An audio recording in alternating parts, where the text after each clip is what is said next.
So this is a spotlight review of Transformers Siege War for Cybertron Trilogy Prowl. So let's go ahead and take a look at the packaging. As partake of every single video review on this channel, up close in your face. And here we got that icon making the backdrop of this packaging, which I still don't know what this means, but oh well. Transformers Siege War for Cybertron Trilogy, War for Cybertron Siege number 23, Prowl. Ages 18 plus, Hasbro's logo, Transformers. Going up to the Takara logo and the Misaligned Generations logo at the top right corner. On this side of the packaging, we got that very cool artwork that they've been using since the very start of this line. And down below all that, we've got the authentic Transformers stamp, which, to remind you, if it doesn't say authentic, it's a knockoff. Transformers Siege War for Cybertron Trilogy. The other side of the packaging, here we got some very cool artwork for Prowl. Looks like he's ready to jump into battle. Deluxe class, in case you forgot. On the back of the packaging, we've got Prowl in his robot mode, Prowl in his vehicle form, and the steps of transformation is only 14 and vice versa. Here's a look at the Battlemaster in hand. Here's a look at the gimmick for the Battlemasters. Choose your weapon. What weapon? I can't find any of these Battlemaster figures still. Here we got Warning Choking Hazard with Sad Onion Face. Well, this one looks pretty terrified. At the bottom right corner, we've got Hasbro. On the bottom of the packaging, we've got another authentic Transformer stamp, which, to remind you, if it doesn't say authentic, it's a knockoff. Moving on, we've got a set of instructions, which we don't need. Bye. Alright, so here's Prowl in his Cybertronian police car mode, and he looks okay. Very slim looking. I kind of like it. I mean, it's very sleek.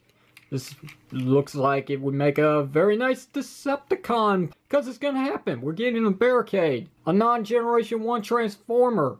Now part of the G1 Transformer lore. I don't get it. Anyway, as you can see, we got the weapon on top here. That's where it stores away. But I'm pretty sure you can store it somewhere else. Like at the bottom of the figure, right there. The only problem is he can't drive it like this. Check out these very cool looking wheels. And this isn't just clear plastic. This is actually a hint of blue in here as well. So it does give it a little bit of some pop. The hubcaps are actually painted in silver. As you can see, we got an Autobot symbol here with these very tiny little yellow headlights here. You can kind of see it. I know they look like this is done in clear red plastic, but it's not. It's actually painted underneath. It gives us this nice looking effect. We also have some Cybertronian messages here on the side of the car itself, and this obviously would say police, I'm sure of it. And yes, we got Prowl looking at you from underneath.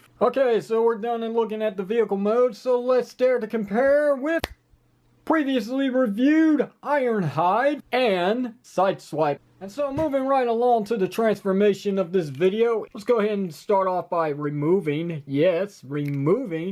the siren light, and then we can pop open the doors. At the back of the vehicle, we're just gonna go ahead and untab all this, so that way we can flip out his leg. Come down to the bottom and flip out his heel spurs, and then rotate down his feet, giving him his legs. And what we can do then is rotate the waist section, come to the arms and slide them up like so, split them out like this, and then you see this bit here that's actually tabbed into place for the front of the car. What we're going to do is we're going to untab it and slide it up, so we got clearance to flip out his stomach piece. And I'm flipping the figure around 180. What we're going to do is push this panel in here, and on this double hinge here, we're going to bring this entire section down like this. Then we're going to take that panel which we pushed in, and we're going to slide it right into this area here. Push his head back up a little bit, so that way we should have enough clearance to bring this entire section down and clip it into place. Next thing to do is to rotate at the shoulders here. Grab his shoulder so it doesn't move, and we'll just slide down from the bicep and readjust the wings. And while you're doing that, go ahead and readjust the figure to your liking. And here's Prowl in his robot mode. But we're not done here. There's one more thing that we need to do. So with the siren light, what we're going to do is we're going to peg it into the top of his gun. Like so, completing the weapon. Yay. peg that into his hand, and now Prowl is armed and ready to stop crime on Cybertron. Yeah. Now, first of all, I want to show off that the figure does have actually quite a bit when it comes to paint applications. I know at first it didn't look like it going by the prototype images, but this figure does pack quite a bit. My only negativity against the figure, unfortunately, is the fact that it looks like Hasbro and Takara Tomy are going away from the combat damage for the feet. And maybe the arm, maybe the chest. There's no combat damage to be found on Prowl. I hope this isn't the start of things. Anyway, let's take a good look at that head sculpt. I mean, it's definitely Generation 1 Prowl, as it should be. Now, originally I did have a problem with the torso section of Prowl being too wide, but having the figure in hand, it really doesn't look that bad, actually. And you can see some nice sculpting of some mechanical bits here at the waist section. Here's a good look at his legs from the front. And you can see they're pretty hollow from the back. And he does have a pretty small backpack unless you count his wings. So overall, not a bad looking figure. It's definitely got more Generation 1 vibe than Ironhide. But that, that doesn't mean anything. Like, I'm not picking on Ironhide. Both figures are actually pretty cool in their own right. Alright, so moving on to articulation. Prowl does have a ball joint at the head. He's got a hinge joint at the shoulder. As you can see, it moves along with the bicep, which is strange. It also has a swivel cut to allow a full 360 rotation without hindrance. And like I mentioned, he does have a bicep swivel cut. He's got single jointed elbows that at least gets 90 degrees of bend. Wrist rotation, always a plus. There's a swivel cut at the waist. The legs are universally jointed with this much kicking forward. Not much going back. And yes, of course, you can still pull off a very nice JCVD split. Figure sports a thigh swivel cut via the mushroom peg. Single jointed knees that due to transformation can get way more than 9 degrees of bend. Due to transformation, the feet can move up and down as you can see, and that also includes a very lovely ankle rocker pivot. And yes, if you want to count the heel spurs moving in and out due to transformation, yes, this is also articulation, why not? Alrighty, it's time to dare to compare in robot mode with Deluxe Sideswipe and Deluxe Ironhide. Prowl is another win. I'm loving Wave 2 so far, and I've only reviewed Ironhide and Prowl, and yes, I can recommend both figures, but since this is his review, here's my overall thoughts on him.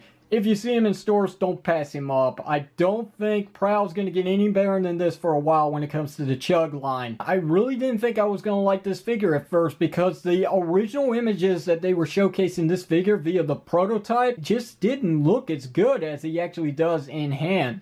Yeah, sure, there's some spots on the figure that could use another look at, like there's not enough yellow paint here on the black for the waist and it does kind of bleed. I like the clear wheels that are used in vehicle form, and the fact that they actually have the hubcaps painted in silver does make them pop, unlike Ironhide's, which looks kind of cheap in all honesty. But you got a very cool sculpted action figure here, where the proportions do look pretty good for the profile. But a little drawback on the figure would have to be those headlights.